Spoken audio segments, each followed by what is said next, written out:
इस गांव के लिए कोई नया नहीं हो और पंजीकरण के मामले में बहुत बार मीटिंगें प्रतिष्ठित कर चुका हूं और कई लोगों के पास, लेकिन आज समय में बड़ा परिवर्तन है।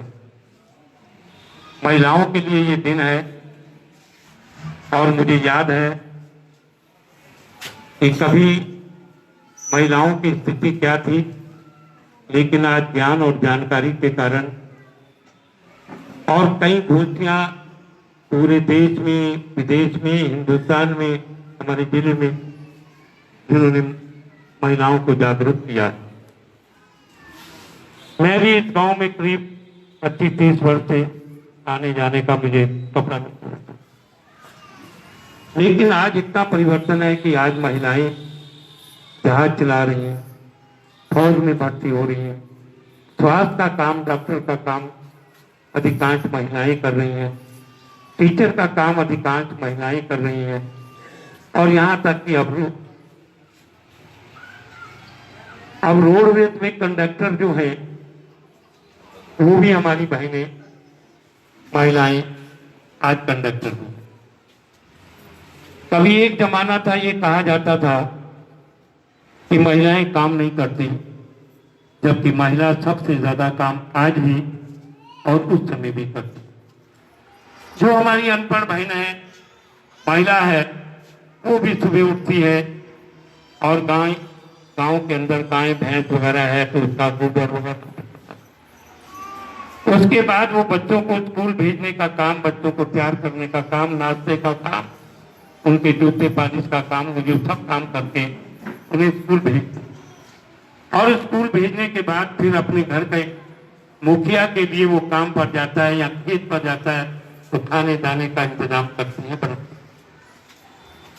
और उसके बाद जब बच्चे स्कूल से आते हैं, उनकी ड्रेस उतारना, बस्ता रखना, ये करना, वो करना, ये सब महिलाओं का काम। और बच्चों और घर के मुखिया के काम पे जाने के बाद वो घर के राशन का, घर की व्यवस्था का, घर के भोजन का, ये सारा काम भी महिलाएं। और अगर उन्हें थोड़ा टाइम मिल जाता है तो कपड़े धोने का भी काम वही महिलाएं करती। सब काम करने के बाद परिवार के लोग जब रात को सो जाते हैं, बच्चे सो जाते हैं, तो उसके बाद महिला सोने का काम करती है। लेकिन ये कहा जाता था कि महिलाएं काम नहीं करती, महिलाओं के पास क्या काम है, ये काम। लेकिन आज नहीं, आज परिवर्तन है। मैंने बताया कि आज रेल में हमारी बहनें काम कर रही हैं, जहाज चला रही हैं, तमाम सरकारें चला रही हैं, तमाम बड़े बड़े कॉलेज। हमारी जो आज की मुख्य अतिथि है, मैं इनके बारे में जानता हूँ। आज शहर के बड़े 4-5 स्कूल और कॉलेज ये चला रही हैं। उद्योग भी इन्होंने बड़ी बढ़िया से चला। आज भी कुछ महिलाएं ऐसी हैं जो यहाँ इंडस्ट्री में, उद्योग में काम, जिनके उद्योग हैं, जैसे कृष्णा फूडवर्क। मैंने देखा है कि हमारे भाई साहब जाएंगे बाद में, हमारी बहन जी चली जाएगी पहले, वो जाके सारा इंडस्ट्री का काम देख। ये सारा काम जागरूकता से हुआ है, शिक्षा से हुआ है। ये जिस परियोजना के बारे में हमारी एलआईयू ने बताया, हमारे इंस्पेक्टर साहब ने बताया, जो आज की प्रभारी है, मुझे मालूम है जब ये योजना शुरू हुई, ये बहुत पुरानी योजना है। और जब हम कभी गांव में जाते थे, बल्कि कुछ गांव ऐसे भी थे जहां झगड़े भी हुए, हम महिलाओं की मीटिंग करते थे, बताते थे बहनों ये प्रोग्राम ऐसे है, आपके जीवन में काम हो सकता है। या मानक मुंह में भी हुआ, उधर सुमन की तरफ, वहां भी कई लोगों ने पंजीकरण नहीं करा। नागल में महिलाओं की मीटिंग हुई, बाहर उतर के आके पुरुषों ने घेर दिया कि आप इनको बता रहे हैं, लेकिन महिलाओं ने बखूबी से जवाब दिया। और आज मैं कह सकता हूं कि नागल क्षेत्र के अंदर सबसे ज्यादा लाभ श्रम विभाग से अगर किसी ने दिया है तो नागल क्षेत्र की महिलाओं ने दिया।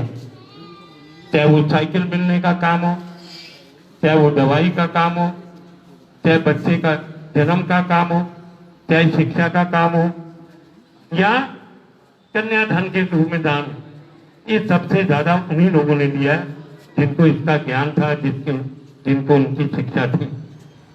जिनको ये पता था ये करने से ये होगा। हालांकि भी बताया गया कि उसमें 12-13 कैटेगरी के लोग हैं, भवन बनाने वाले, टाइल लगाने वाले, चिनाई करने वाले, पुताई करने वाली दुनिया भर। लेकिन अगर आज श्रम विभाग में जाकर देखें तो ये जानकारी के कारण, उनकी समझ के कारण, उनको ज्ञान मिलने के कारण आज पंजीकरण में वो पुरुषों से पीछे नहीं है। और श्रम विभाग में पंजीकरण का मेरा ख्याल है आंकड़ा उनका कहीं ज्यादा हो सकता है, कम नहीं।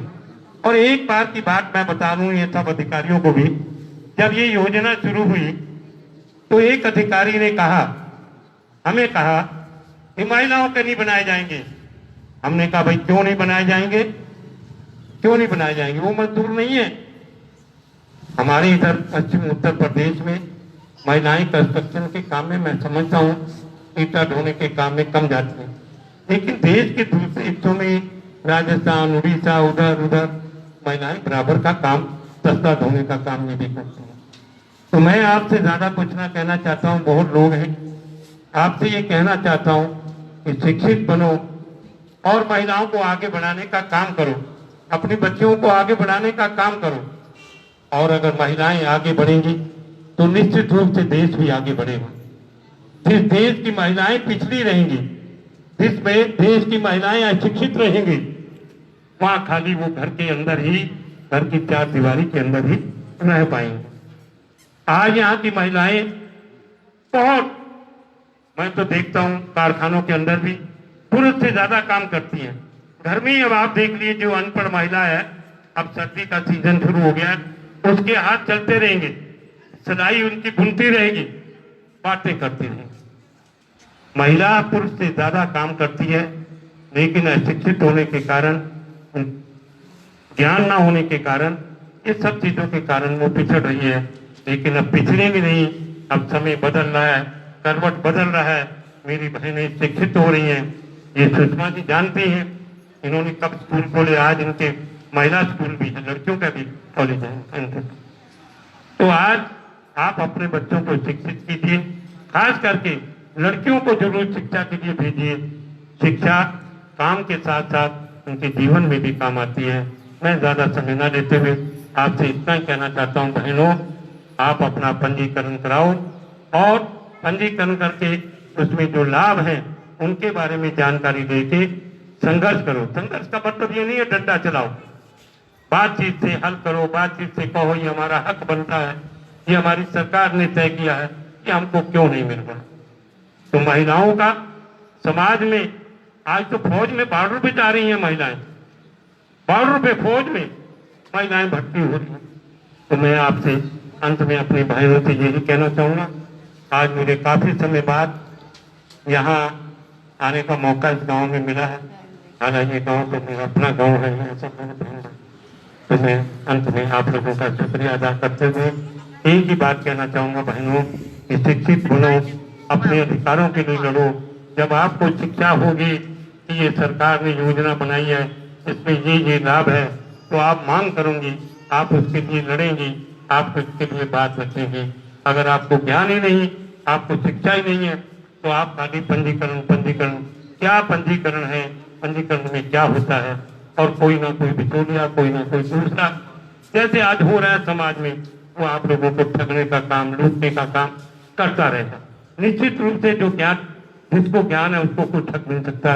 इन्हीं चीजों के साथ समय का अभाव है, मैं बहुत बात करना चाहता था महिलाओं के बारे में मैं, लेकिन आज केवल इतना ही कहना चाहता हूँ कि जो हमारे मुख्य अतिथि हैं, आप इनको देखिए, ये कहाँ से चली, एक छोटी सी फैक्ट्री से चली और आज सहारनपुर शिक्षा के क्षेत्र में मेरा ख्याल है इनके 5-6 कॉलेज हैं, सेंट मैरी कॉलेज है चिल्काना रोड पे, आपके पड़ोस में ही शारदा नगर के लास्ट में, और बजाज इंटरनेशनल स्कूल इनका है। इन्होंने शिक्षा के काम में बहुत काम किया है, लेकिन कठिनाइयां और परेशानियां भी इन्होंने समाज के अंदर जितनी झेली है उतनी हर महिला नहीं झेल पाती। समाज महिलाओं के लिए आज नहीं, आज तो थोड़ा परिवर्तन है, पहले बहुत कुछ कहता था। यही कह के मैं अपनी बात समाप्त करूंगा। अंत में फिर आपसे कहूंगा कि महिलाओं को आगे बढ़ना जरूरी है, देश के जरूरी है, परिवार के जरूरी है, आपको अपने लिए जरूरी है। धन्यवाद।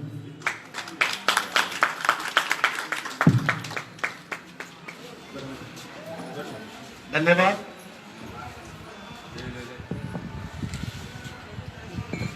धन्यवाद।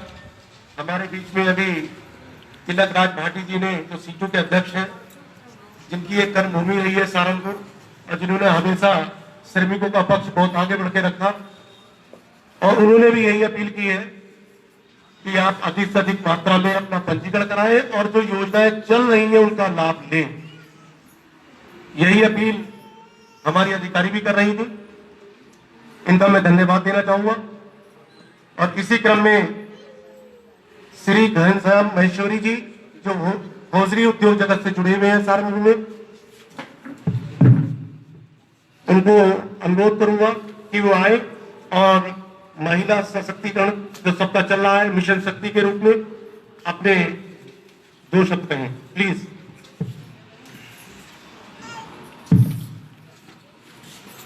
धन्यवाद। महिला सशक्तिकरण प्रोत्साह भारत उत्तर प्रदेश सरकार की तरफ से विशेष रूप से चल रही है।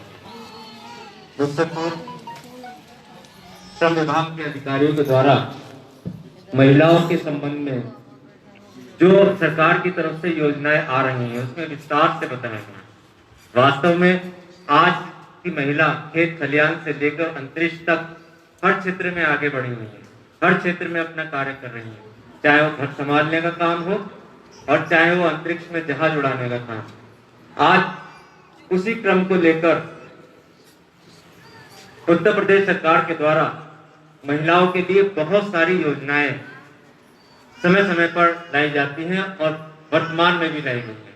आज आवश्यकता इस बात की है कि आप सबको उसकी पूर्ण रूप से जानकारी मिले और आप उसका लाभ पूर्ण रूप से ले सकें।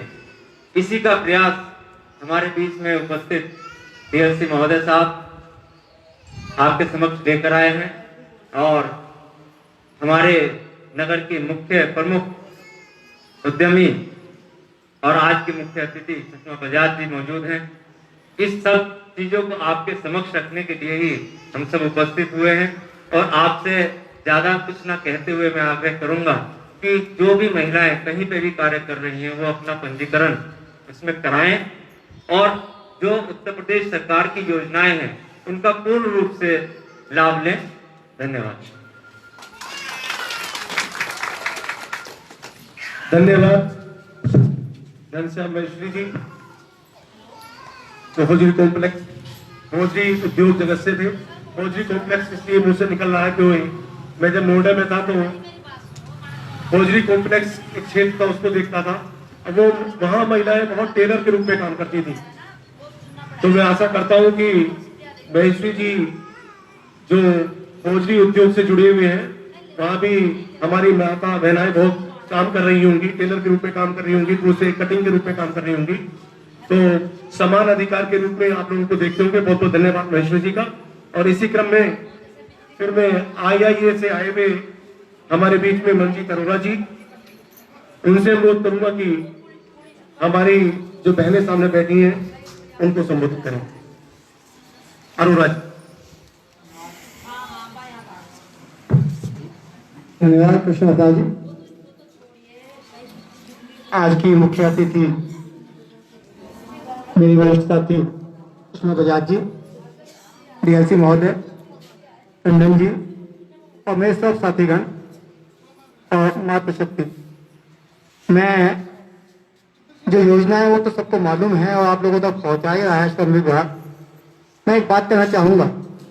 एक कहावत है कि हर सफल व्यक्ति के पीछे एक महिला का हाथ होता है। जहाँ पे जो समाज हमारा ऐसा है जिसमें कि एक व्यक्ति को भी सफल होने के लिए पीछे महिला चाहिए, तो वहाँ महिला सशक्तिकरण तो अपने आप में ही हो जाता है। आज जो आज महिला की थोड़ी सी जो पीछे हैं उसका कारण है जानकारी का अभाव और उस जानकारी को लेकर